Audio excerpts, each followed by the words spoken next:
So far, we have only been focusing on the markup of our component. That means we are only building the UI of our component. But now we need to focus on running our own logic on the browser. So what I mean is, let's say if I click on this button, I want something to happen, right? So this would be my custom logic that I want to write.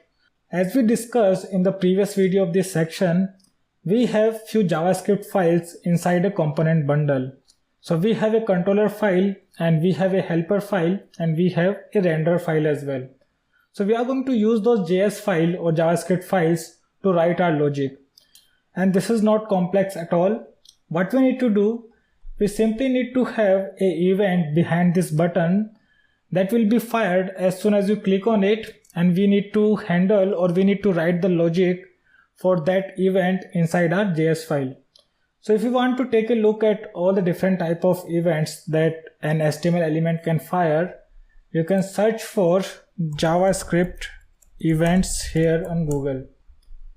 Let's check out this first link from W3 Schools. And here you will learn about all the type of events that can get fired from an HTML element. Like some of them are onChange, onClick, which we are going to use in this video. There are other mouse events as well, like mouse over, mouse out. So this simply means like when you take your mouse over a component, then this event is fired. The onClick is fired when you click on a component. The onChange is fired when you change the value of a component, and so on. So there are so many different type of events that gets fired from an HTML element. The best way to learn about it is to actually write the code. So first I'm going to go back to my VS Code, and here I have my button which is called Start New Game, and I'm going to define an onClick event here. For that we need to write onClick here, which is the event name. Then we need to use our equals to symbol, and we need to follow a particular syntax now. So if you remember the syntax of accessing the attribute value, which is like having double quotes if you are defining them within an attribute, then curly braces, then an exclamatory mark, then V, and then dot. And for the event handlers, this will be pretty similar. The only thing is we simply need to change this V to C. So it will be like we need to have our curly braces, then exclamatory mark, then C dot the method name that we want to access. Here C represents the controller file. So let's say on click of this button, I want to call my JavaScript method with the name start game. So I can simply use C dot start game. Now this JavaScript method we need to define in our controller file. So let's open the controller file, which should be board panel controller. And here we need to have a method with this name. So I'm going to remove this my action and I'm going to use start game here. So when you click on this button, this start game method will be called. And here let's write a simple debug statement. So in order to write the debug statement inside JavaScript, you need to use console.log.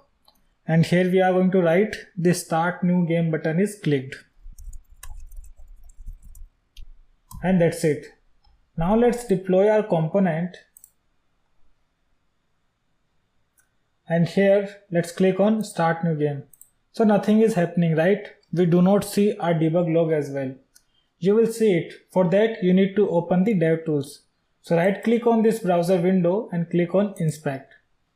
Here go to console and you will see that there are some debug logs that are getting printed.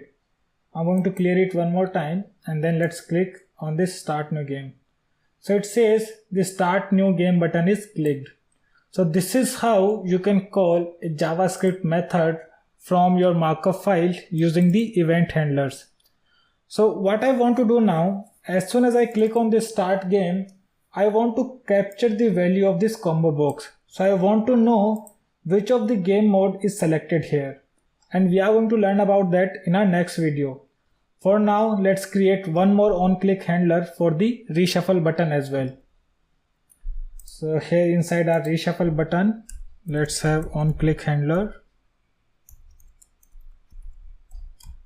And here let's name it as reshuffle board.